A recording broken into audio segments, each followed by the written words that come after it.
castelo forte é o nosso Deus. Bom, nós vamos começar então o estudo bíblico, né? Nessa noite.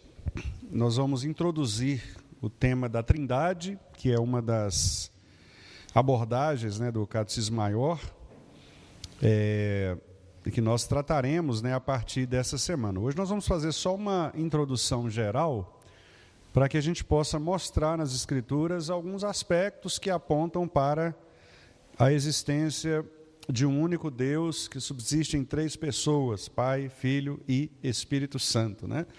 Então, serão momentos muito instrutivos, eu penso, porque nós vamos trabalhar primeiro esse aspecto da Trindade e depois cada uma das pessoas, Pai, Filho e Espírito Santo, e de que maneira elas apontam, né, para essa existência de um único Deus que subsiste em três pessoas, ok?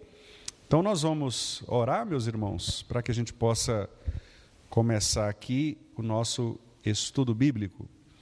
Senhor nosso Deus, nós te agradecemos pelo privilégio que o Senhor nos dá de estarmos aqui nesta noite, aprendendo um pouco mais de tua palavra, neste tema tão importante que é o ser do Senhor, que subsiste em três pessoas, Pai, Filho e Espírito Santo, e que revela em cada uma das pessoas aspectos distintos dentro da economia do Senhor, de maneira que o Pai, o Filho e o Espírito cumpram o desígnio do Senhor como único Deus, vivo e verdadeiro, de chamar um povo para si, de constituir um povo, tua igreja, e fazer com que este povo glorifique o teu nome, magnificando o Senhor para todo sempre. Por isso, ó Deus, nós te somos gratos por nos permitir estarmos juntos aqui e estudarmos a tua palavra. Que o Senhor possa nos ajudar abrindo os nossos entendimentos, nosso coração, para que a gente possa verdadeiramente aplicar cada um dos textos que aqui vamos examinar e assim sermos edificados, instruídos pela tua palavra. Nós te pedimos esta bênção em nome de Jesus. Amém. Amém, meus irmãos. Então, meus irmãos, como eu disse, nós vamos trabalhar as perguntas 8, 9, 10 e 11. Estas quatro perguntas do Catecismo Maior, elas apontam para a existência de um único Deus, mas em três pessoas. A pergunta número 8, ela é a seguinte: há mais que um Deus? E a resposta que nós temos do Catecismo Maior é: há um só Deus, o Deus vivo e verdadeiro. Então esta é a primeira afirmação que nós temos, né? Há mais que um Deus? Não. Há um só Deus, o Deus vivo e verdadeiro. Então nós vamos começar examinando esses três textos que estão colocados aí. Por isso eu peço aos irmãos para abrirmos estes textos que vão afirmar, né, este compromisso, esta existência de um único Deus. Então o primeiro deles é Deuteronômio 6, versículo 4. Deuteronômio 6, versículo 4. Texto bastante conhecido nosso, é o texto que os judeus consideravam como o texto que revelava a existência ou o chamado do Senhor. No hebraico é a expressão Shema, que é a expressão ouve. Então eles recitavam, os judeus recitavam esse trecho sempre nas convocações em que eles se reuniam, porque eles entendiam que essa era a invocação e era o ato principal de invocação do único Deus para prestar aquele culto ao Senhor, né? Então vamos ler Deuteronômio 6, 4. Ouve, Israel, o Senhor nosso Deus é o único Senhor. Então o Senhor nosso Deus é o único Senhor. Vamos fazer aqui um paralelo. Esse texto não está indicado no catecismo, mas vamos lá no Novo Testamento, abrir no Evangelho de Marcos, capítulo 12, verso 29. Marcos 12, 29.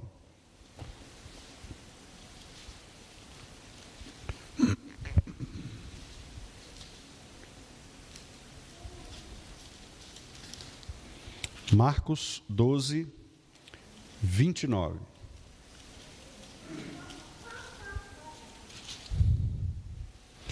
Aí nós temos, então, quando o próprio Jesus Cristo, ele é indagado, a respeito dos principais mandamentos, e ele, então, replica exatamente este mandamento, que é o Shema israelita, Então, vamos ler o 28 e o 29 juntos. Vamos lá. Chegando um dos escribas, tendo ouvido a discussão entre eles, vendo como Jesus lhes houvera respondido bem, perguntou-lhe: qual é o principal de todos os mandamentos? Respondeu Jesus: o principal é: ouve, ó Israel, o Senhor nosso Deus é o único Senhor. E é interessante, porque Jesus aqui, ele repete exatamente como está no texto de Deuteronômio 6:4. Então isso mostra a própria fidelidade de Jesus Cristo à lei, porque esta era uma acusação. Observe que ele está falando aqui para um escriba, e o escriba era aquela pessoa responsável exatamente por manter a lei como ela era escrita, O escriba é quem escrevia. Então eram pessoas muito versadas, na maneira como o texto era guardado, era preservado, Então ele mantinha a documentação em dia. Então é importante, Jesus ele repete exatamente como está no texto, ele não tira nem coloca nada, exatamente para comprovar que ele, sendo o próprio Deus, ele mantinha a lei também no seu coração e na sua pregação, Portanto, Jesus ele reafirma esta verdade de que Deus, o Yahvé, o Senhor, é o único Deus. Lembrando os irmãos, que nós já falamos sobre isso, quando nós explicamos acerca do ser de Deus, mas nunca é muito explicar novamente, A palavra Senhor, escrita com essas letrinhas diferentes, é a tradução de Yahvé, que é o Deus da aliança. E a palavra Deus, geralmente, é a tradução do original Elohim. E a palavra Elohim é uma palavra genérica, ela era usada para todos os deuses, inclusive deuses de outras nações, Deuses de outras nações também eram chamados de Elohims, ou seja, um deus ou deuses. Acontece que quando então o israelita ele queria definir o Deus verdadeiro, ele dizia que o Elohim, que as outras pessoas consideravam Deus, só era um, o Yahvé, o Senhor. Então, por isso que o texto diz Deus e Yahvé, ou Elohim e Yahvé, para dizer o seguinte, que o verdadeiro Deus é o Senhor. Então, é como se Deus fosse um título e Yahvé fosse o nome próprio. É como os irmãos falam assim, pastor Wendel. Então, pastor é o título, é a atribuição, e o Wendel é o nome, correto? Então, a ideia de Elohim é um título, é o título de Deus, que era utilizado para outros deuses. Outras nações pagãs também utilizavam Elohim. Só que o israelita entendia o Elohim como sendo Yahvé. Ou seja, não havia outro Elohim para o povo de Israel. Só havia um Elohim, e esse Elohim é Yahvé. Por isso que eles afirmam, no Shema, essa ideia. Ouve Israel, o Yahvé, que é Elohim, é o único Elohim, ok? É o único Deus. Então isso é importante, porque distingue esta exclusividade do Deus de Israel, que é uma característica muito forte do monoteísmo, tanto judaico quanto cristão. Nós não cremos na existência de outros deuses, Nós não somos politeístas, nós cremos no único Deus. Então, para nós, esses deuses que aparecem das nações, das religiões, eles não passam de ilusões, Eles não existem, eles são deuses falsos, fabricados. Então, não é que existe um Deus que está competindo com o Deus verdadeiro, é que esse Deus que ele chama de Deus não é Deus. Então, os deuses pagãos, na verdade, não são deuses. Aqueles deuses que o povo da Babilônia adorava, né, Marduk, Baal e tantos outros, na verdade, eram criações, eram invenções, eram projeções da mente, eram ilusões. Os deuses gregos, os deuses romanos, eram deuses inventados, eles não existiam enquanto ser, eles inventavam, né? Então criava lá uma história, um mito, fazia uma estátua, criava por trás de tudo aquilo uma história, uma narrativa, e as pessoas iam passando essas narrativas para frente, né? E essas narrativas iam tomando forma de verdade. Aliás, só fazendo um parênteses, né, o que nós chamamos de mitologia, a palavra mitos no grego, ela é narrativa. Só que a narrativa grega, o que era quando a gente fala de mitos? Hoje, quando a pessoa fala mito, geralmente ela fala como se fosse algo não verdadeiro, né? Isso é mito. Mas, na verdade, os mitos gregos eram histórias que os gregos contavam, que iam passando de geração para geração. Então, para eles, aquela mitologia era uma história real. Era uma história que, de fato, eles colocavam em prática como sendo a própria história do povo. A história religiosa, a história cultural, né? Então, aquelas guerras antigas. Então, eram narrativas. À medida que esses mitos, essas narrativas, elas iam sendo desconstruídas por causa da realidade, as pessoas começavam a investigar se aquilo realmente era verdadeiro ou não, alguns desses mitos foram se desfazendo. E as pessoas foram, então, percebendo que, na verdade, eram histórias, eram narrativas, né? Apenas histórias que eram contadas, passadas de pai para filho. Então, diferentemente da história bíblica. Por exemplo, a teologia liberal, ela afirma que Gênesis de 1 a 3, alguns vão até o capítulo 11, Gênesis de 1 a 11, incluindo Torre de Babel e outras histórias ali, alguns dizem que aquela parte inicial de Gênesis é mitologia. Alguns acham que ali é mito. Ou seja, os judeus, para dar sentido à história do povo que começou em Abraão, eles precisaram contar uma história anterior, inventar uma história anterior para dar sentido. Então, os liberais falam que ali aquilo não aconteceu de verdade, ali é uma história que foi contada, etc., né? Para que depois fizesse sentido a Bíblia. Nós, obviamente, não cremos nisso. Nós cremos que ali é verdade, verdade de Deus. Por quê? Porque a história bíblica depois vai tomar a Gênesis 1, 2, 3 até 11 como fundamento de todo o restante da Bíblia.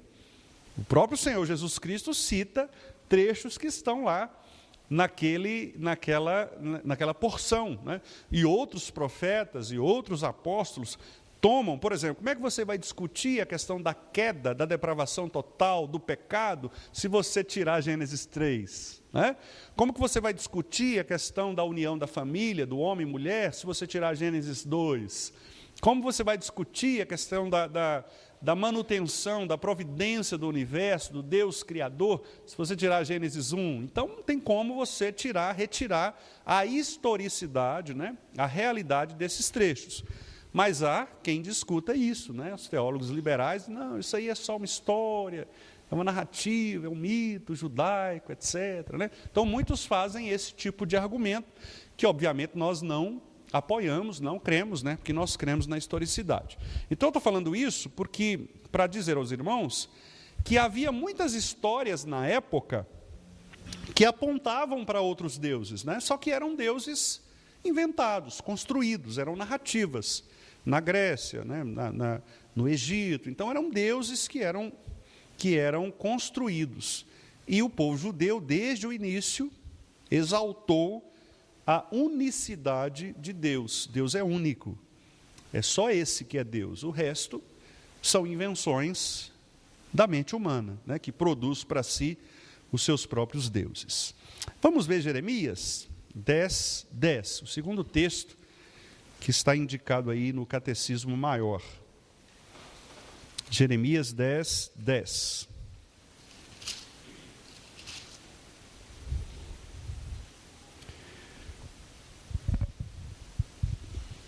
Vamos ler a partir, meus irmãos, do versículo 6 até o 11, para que a gente tenha um contexto um pouco maior, para que o versículo 10 faça sentido aí para o texto em geral. Vamos lá? Jeremias 10, a partir do 6 até o 11. Vamos juntos. Ninguém há semelhante a ti, ó Senhor. Tu és grande e grande é o poder do teu nome. Quem te não temeria a ti, ó Rei das nações? Pois isto é a ti devido, porquanto entre todos os sábios das nações e em todo o seu reino, ninguém há semelhante a ti. Mas eles todos se tornaram estúpidos e loucos. Seu ensino é vão e morto, como um pedaço de madeira. Traz prata batida de Tarsis e ouro de Ufaz. Os ídolos são obra de artífice e de mãos de ourives. Azuis e púrpuras são as suas vestes. Todos eles são obra de homens hábeis. Mas o Senhor é verdadeiramente Deus. Ele é o Deus vivo e o Rei eterno. Do seu furor treme a terra, e as nações não podem suportar a sua indignação. Assim lhes direis: os deuses que não fizeram os céus e a terra desaparecerão da terra e de debaixo destes céus. Né? Então os irmãos estão vendo com muita clareza que o profeta faz exatamente o contraste entre o verdadeiro Deus, que é Yahvé, e os ídolos. Né? E a pergunta retórica do versículo 6, o que é uma pergunta retórica? É aquela que o profeta já pressupõe que a gente saiba a resposta, né, do versículo 7. Então, ele afirma: ninguém há semelhante a ti, ó Yahvé, porque o Yahvé é Elohim, Yahvé é o verdadeiro Deus, ele é que é grande, ele é que tem o poder em suas mãos. Então, qual outro Deus, qual outra nação poderia apresentar um Deus capaz de demonstrar todo o seu poder? Nenhuma outra nação, nenhum outro povo. Por quê? Versículos 8 e 9. Esses ídolos aí são resultado da estupidez e da loucura humana. Porque a estupidez e a loucura humana faz com que os homens produzam, criem para si os seus próprios deuses, que são pedaços de madeira, né? Prata batida de Tarsis, ouro, coisas boas, né? Ouro de Ufaz, prata de Tarsis. Mas, por melhor que seja o ourives, por melhor que seja o artífice, o artista, são falsos. O profeta até chega a dizer: eles são obra de homens hábeis. Então é coisa bonita. Não é uma arte mal feita.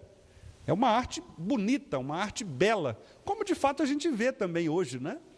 A gente vê muitas esculturas, muitas estátuas, que são belíssimas mesmo. Algumas se tornam até peças caríssimas, né, de museus aí pelo mundo fora. Mas são falsas, né, do ponto de vista espiritual.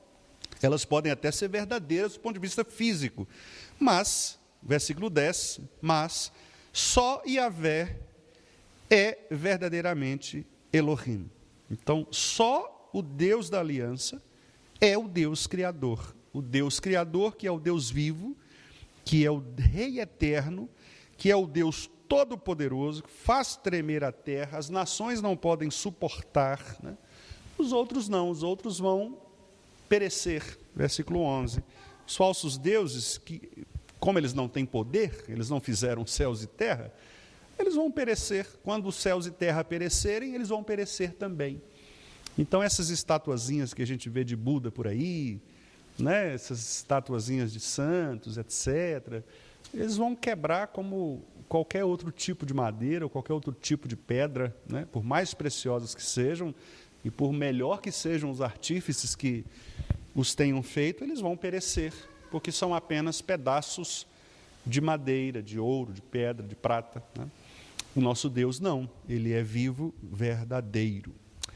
Vamos lá, agora Novo Testamento, né? Primeira carta de Paulo aos Coríntios, capítulo 8, verso 4. 1 Coríntios 8:4.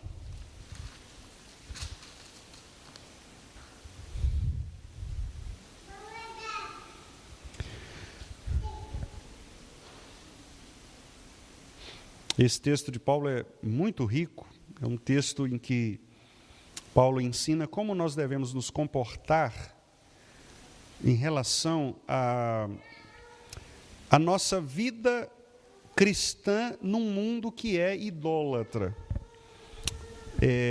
Corinto, meus irmãos, era uma cidade muito importante, era uma cidade em que havia um movimento comercial muito forte. Então, muitas pessoas chegavam a Corinto para comercializar objetos caros. E havia, então, em Corinto, muita venda, muito comércio de estátuas, por conta dos deuses gregos de toda a região. Dali saíam para outras cidades, então era um lugar de muita efervescência religiosa. E os crentes de Corinto, naturalmente, eles viviam nesse contexto. É mais ou menos, eu não sei se essa comparação é tão assim, mas é como, por exemplo, os nossos irmãos que moram em cidades muito religiosas, por exemplo, como na Bahia. Então, que você tem que lidar com festas religiosas, com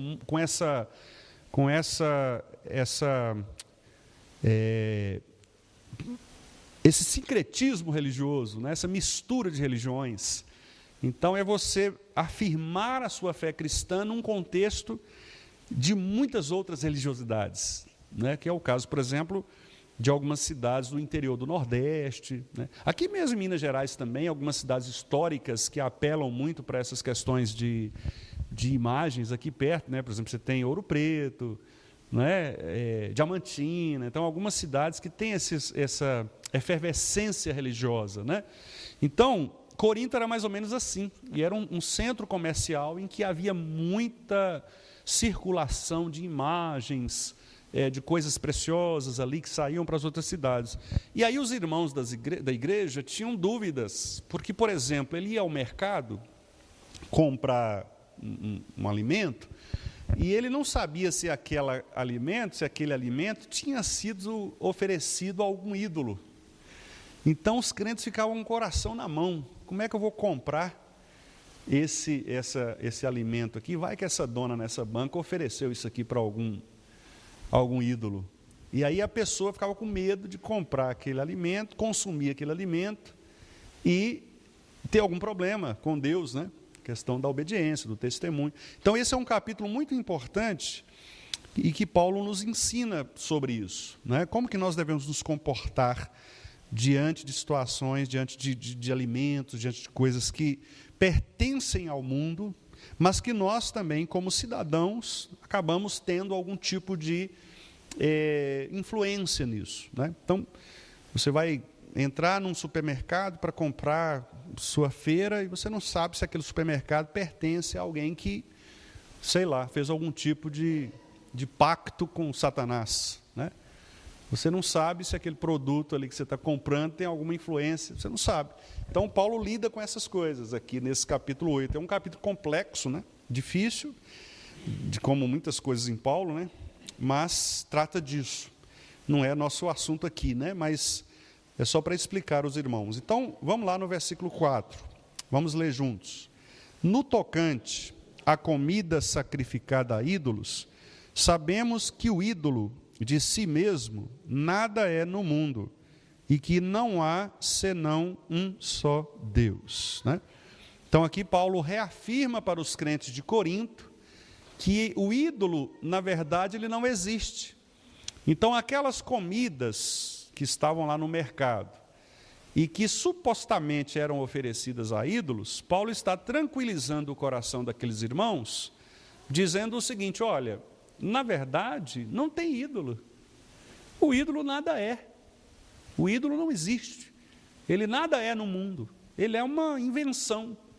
Então, não fique com medo, achando que tem alguém ali, tem algum algum mal, algum ídolo lá te perseguindo, porque isso não existe. Né? Então, Paulo quer tranquilizar os irmãos de Corinto, dizendo, o Deus é só um. O resto é só invenção da mente humana. Não existe. Né? Não há ídolos que vão se levantar contra nós. Né? O nosso inimigo, nós sabemos, é Satanás. Nossa própria carne, por causa do pecado, e o mundo com essas influências maléficas. Mas não há ídolos ali, não há deuses que estão, porventura, se levantando, né, contra a igreja, não. Então, fiquem tranquilos, sigam a vida no Senhor, vivam para o Senhor e não se sintam atribulados, né, porque não há outro Deus a não ser o Deus verdadeiro. Então, meus irmãos, esta é a afirmação que nós cristãos fazemos. Há mais que um Deus? Não. Há um só Deus, o Deus vivo e verdadeiro. Ok? Até aqui, alguma pergunta, alguma consideração que os irmãos queiram fazer nessa pergunta número 8? Senão, nós vamos passar para a pergunta 9, Caio, por favor. E nós vamos entrar na pergunta número 9, exatamente tratando, né, iniciando o tema da Trindade Santíssima, a existência do Pai, do Filho e do Espírito Santo.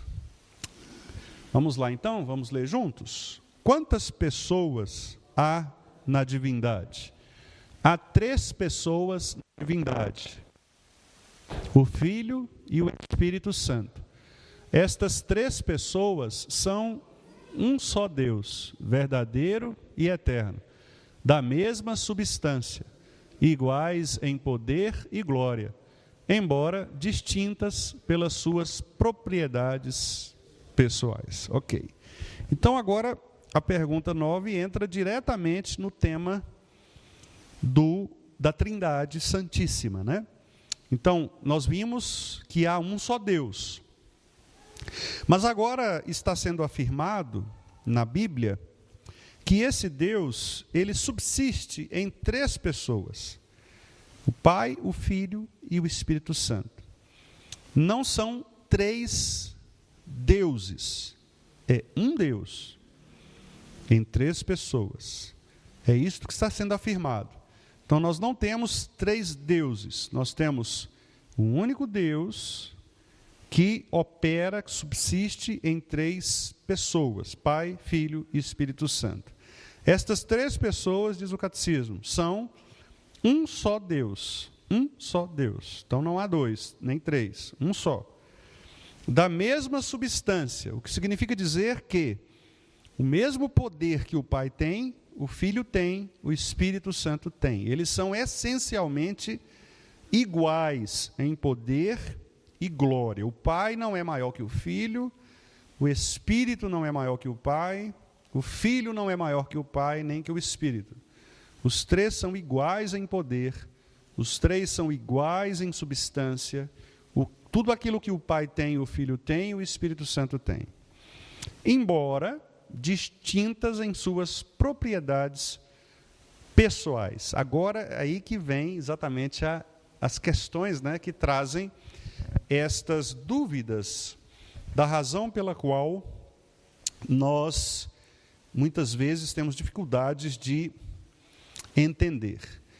A palavra trindade, meus irmãos, ela não aparece na Bíblia. A palavra trindade, ela é uma doutrina que foi estabelecida pelos estudiosos cristãos para exatamente representar esta ideia de que há um só Deus em 3 pessoas. Mas não há na Bíblia uma afirmação desta palavra. O que nós vemos na Bíblia são vários episódios, vários exemplos, várias ideias que mostram a atuação de 3 pessoas, né?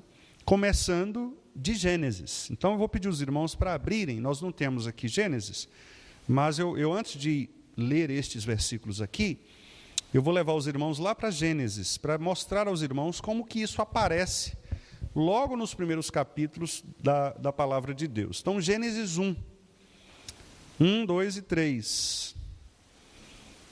Aqui nós vamos ver Pai, Filho e Espírito Santo sendo mostrados aqui, ou indicados aqui, né? Gênesis 1, 2 e 3. Vamos ler juntos? No princípio, criou Deus os céus e a terra. A terra, porém, estava sem forma e vazia. Havia trevas sobre a face do abismo, e o Espírito de Deus pairava sobre as águas. Disse Deus: haja luz, e houve luz. Pois bem, aqui nós temos Elohim, que é Deus, versículo 1, e eu acabei de dizer para os irmãos, né, que a ideia de Elohim é a ideia de um Deus, que é o Deus que cria, o Deus que governa, né, que era o Deus que outras nações também indicavam. Esse Deus representa aqui o Deus completo, Pai, Filho e Espírito Santo. Mas no versículo 2, nós temos a indicação de que esse Deus, ele atua também de maneira espiritual. O versículo 2 diz: e o Espírito de Deus pairava sobre as águas. Então observe que Deus, ele é Espírito também. E aqui é uma indicação do Espírito Santo, o Espírito de Deus. Por isso está escrito, inclusive, em letra maiúscula, né? O Espírito. E Jesus, onde ele é mostrado aí? Muito bem, o escritor aos Hebreus diz que a criação, ela existiu por causa da palavra de Deus. E lá em João, no Evangelho de João, no capítulo 1, João descreve que Cristo estava com Deus, Cristo era Deus, e Jesus disse: sem mim, nada do que foi feito se fez. Então, esta palavra de Deus é a pessoa de Jesus Cristo. Por isso, a expressão disse Deus, haja luz e houve luz, é uma indicação de que o ato criador de Deus foi executado pela sua palavra, que é Cristo. Cristo é a ação criadora do Pai. Sem Cristo, nada do que foi feito se fez. Então, quando Deus disse haja luz, ali é a expressão do poder de Deus em Cristo, criando todas as coisas. A segunda pessoa da Trindade. Isso a gente prova também com Hebreus capítulo 1, versículo 3, que diz que Cristo é a expressão exata do ser de Deus, sustentando todas as coisas como pela palavra do seu poder. Então, Cristo é a palavra criadora de Deus. Por isso, nós temos aqui, logo na criação, o indicativo de que há Deus Pai, Deus Espírito Santo e Deus Filho. E isso fica ainda mais evidente quando nós vamos lá na criação do homem, versículo 26. É o primeiro lugar em que nós temos aqui o plural sendo utilizado. Então, versículo 26, vamos ler? 26 e 27. Vamos lá. Também disse Deus: façamos o homem à nossa imagem, conforme a nossa semelhança. Tenha ele domínio sobre os peixes do mar, sobre as aves dos céus, sobre os animais domésticos, sobre toda a terra e sobre todos os répteis que rastejam pela terra. Criou Deus, pois, o homem à sua imagem, a imagem de Deus o criou, homem e mulher os criou. Está vendo? Então veja, Deus está sendo usado aqui como Elohim, e esse Deus, ele é Pai, Filho e Espírito Santo. Por isso, o verbo que aparece no versículo 26 é o verbo plural, façamos. Façamos é mais de um. Então, se é façamos, significa Pai, Filho e Espírito Santo. Porque a palavra Deus, ela é uma palavra plural. A palavra Elohim no hebraico, ela é uma palavra plural. Ela pode ser traduzida, inclusive, por deuses. Essa é uma curiosidade interessante, né? Então, por que ela é plural? Porque ela resume, nessa mesma palavra criadora, as três pessoas da Trindade: Pai, Filho e Espírito Santo. Deus Filho, Deus Pai e Deus Espírito Santo. Num só Deus, um só Senhor. Ainda em Gênesis, no capítulo 11,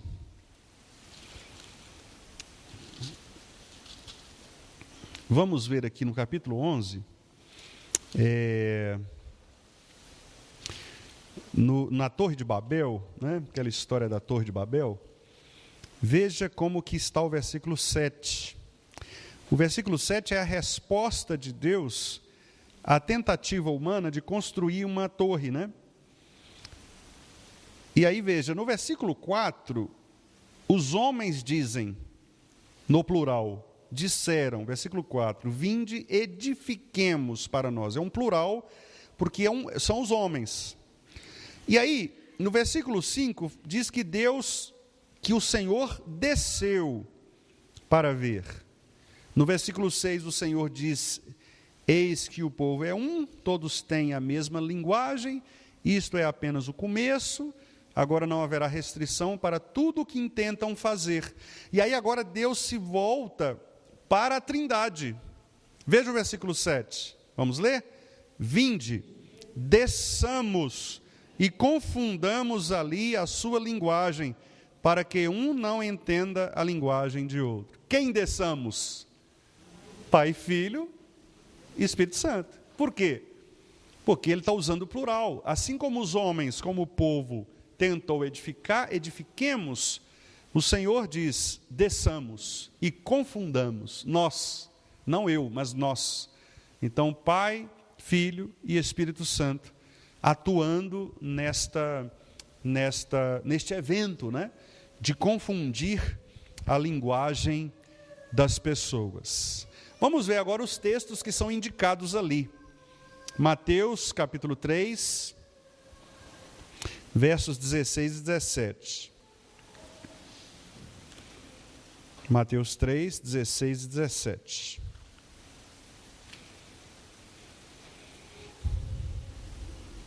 Aqui é o episódio do batismo de Jesus Cristo, em que nós temos Cristo sendo batizado, Cristo é batizado com o Espírito Santo, e ele ouve a voz de Deus o Pai. Então, Pai, Filho e Espírito Santo envolvidos também neste episódio, né, do batismo de Jesus. Vamos ver? 3, 16 e 17.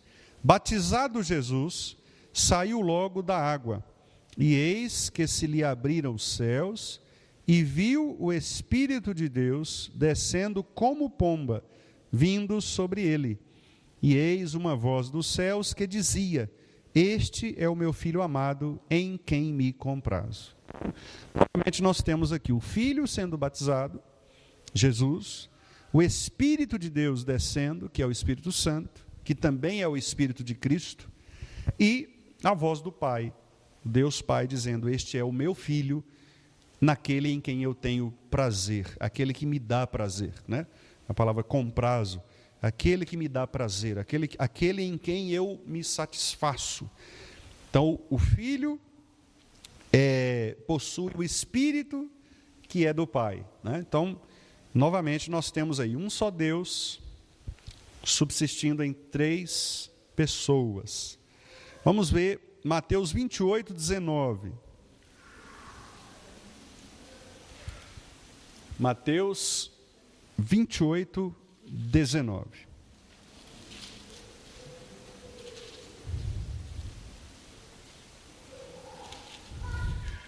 Ordem de nosso Senhor Jesus Cristo aos seus discípulos. Vamos ver o 18 também, já que, né, para a gente ver todo o sentido aqui. Vamos lá. Jesus, aproximando-se, falou-lhes, dizendo, toda a autoridade me foi dada no céu e na terra. Ide, portanto, fazei discípulos de todas as nações, batizando-os em nome do Pai e do Filho e do Espírito Santo. Né? Então, o próprio Jesus afirmou Pai, Filho e Espírito Santo. No grego, o E que aparece, E do Filho, E do Espírito Santo, indica frases autônomas, frases isoladas. Então, a ideia é que o Pai, o Filho e o Espírito Santo têm a mesma importância, têm o mesmo valor, têm a mesma autoridade. Então, Jesus ele tem autoridade para fazer com que as pessoas ouçam o Evangelho, sejam convertidas e recebam o batismo do Pai, do Filho e do Espírito Santo. Aqui, meus irmãos, é um ensino muito interessante em relação ao batismo do Espírito Santo, que é professado pelas igrejas pentecostais, né? Algumas igrejas acham que o batismo com o Espírito Santo dará à pessoa algum tipo de poder especial, como, por exemplo, falar em línguas. Aqui nós estamos vendo que Jesus ele não diferencia o batismo do Espírito Santo do batismo do Pai ou do batismo do Filho. Não há um batismo, portanto, diferenciado.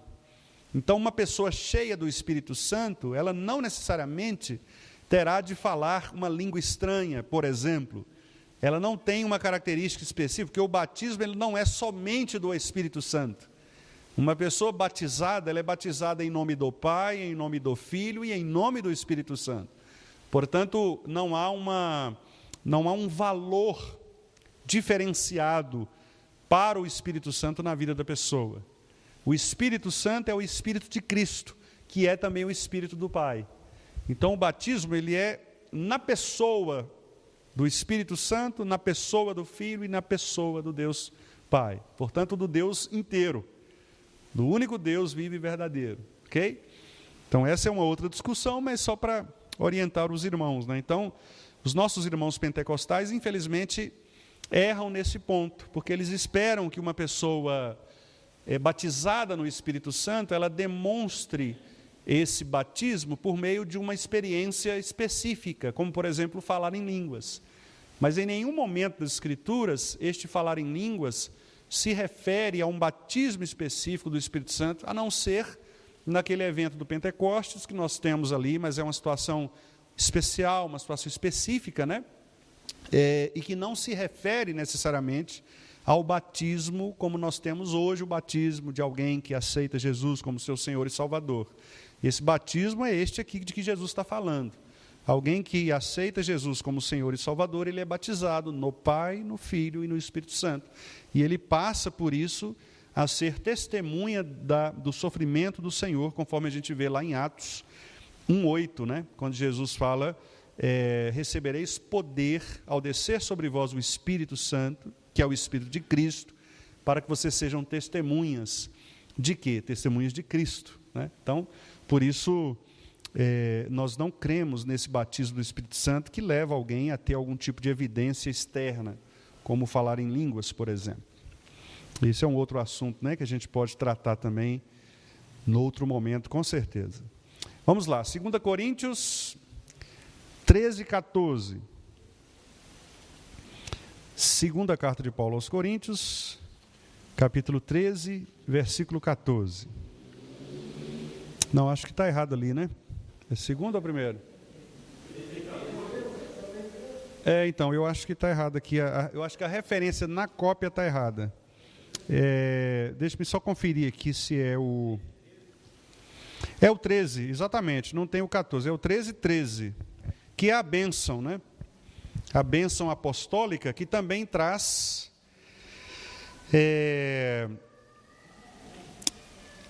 Cristo, Pai e Espírito. A bênção, né? Vamos ler aí? A graça do Senhor Jesus Cristo e o amor de Deus e a comunhão do Espírito Santo sejam com nós, né? Então aqui a gente percebe o que o catecismo afirma, que é o seguinte: a existência de 3 pessoas, Pai, Filho e Espírito Santo, estão mostradas aqui, e o que o catecismo chama de propriedades pessoais. Então, por exemplo, quando Paulo fala a respeito de Jesus Cristo, ele fala a respeito da graça de Jesus Cristo. Quando ele fala de Deus Pai, ele fala do amor. E quando ele fala do Deus Espírito Santo, ele fala da comunhão. Por que que Paulo identifica cada uma destas dessas habilidades ou dessas propriedades a cada uma das pessoas, porque estas propriedades elas foram reveladas nessas pessoas. Por exemplo, o amor de Deus foi a razão pela qual nós recebemos o perdão em Jesus Cristo. Então, o amor de Deus é a causa de Cristo ter nos dado graça. Lembra do que Paulo fala, quando ele diz assim, que lá em Efésios, capítulo 2, né? Deus nos amou, e esse amor é que produziu a graça. João 3,16, Deus amou ao mundo de tal maneira que deu o seu Filho. Então, o amor de Deus produz a ação redentiva de Jesus Cristo, que é a graça.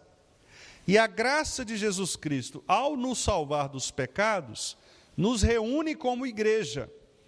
E então, todos nós que agora temos o Espírito Santo, nós temos a comunhão espiritual que nos faz igreja. Porque a comunhão que nós temos, ela não é uma comunhão material, certo? Ela é uma comunhão espiritual. Nós não somos ligados por sermos da mesma família sanguínea, nós não somos ligados por termos a mesma função social, não é? Por exemplo, você vai no sindicato de professores, lá só tem professor. Eles estão ligados por uma função social. Você é sócio de uma pessoa numa empresa, você está ligado por uma questão de direito civil, empresarial, certo? Você é um presidiário, você está ligado num presídio porque outras pessoas estão ali também por crimes que cometeram. Então, estas comunhões, elas são fruto de questões materiais ou questões objetivas da lei, etc. Nossa comunhão não, ela é espiritual. Quer dizer, o fato de você se tornar membro da igreja não é uma comunhão civil, é uma comunhão espiritual. Certo? Então, quem é que produz essa comunhão? O Espírito Santo. É o Espírito que nos liga, que nos une.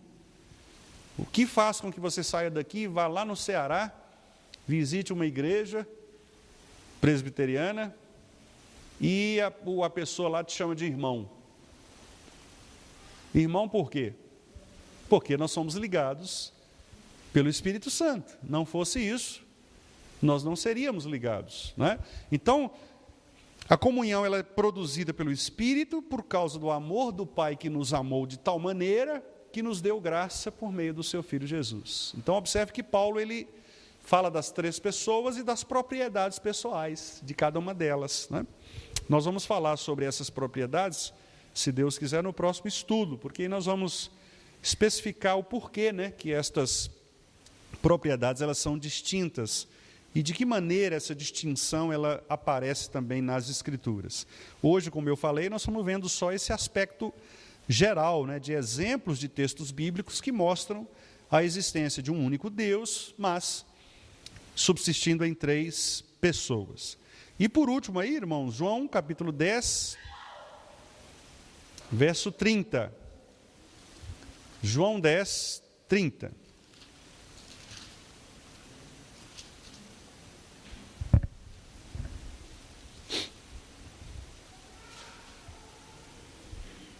Um versículo pequenininho, né? Mas com uma teologia gigante. Vamos ler juntos? Eu e o Pai somos um. Pronto. Então, duvidar da Trindade é chamar o próprio Jesus Cristo de mentiroso.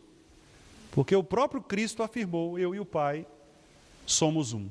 Então, aqui o próprio Cristo aponta para a existência dessa unicidade, de que Deus é um só e que subsiste nas pessoas do Pai, do Filho e do Espírito Santo. Então, esta é a afirmação que a pergunta número 9, né, ela faz em relação a Deus. No próximo estudo vai ficar um pouquinho mais complexo, porque entra nas questões relativas à geração, né? quem gerou quem, de onde procede quem, e aí é onde entram algumas dúvidas, que são dúvidas, obviamente, teológicas, mas que nós vamos, com a graça do Senhor, apontar aqui para os irmãos, né, qual é o fundamento das Escrituras em relação a isto.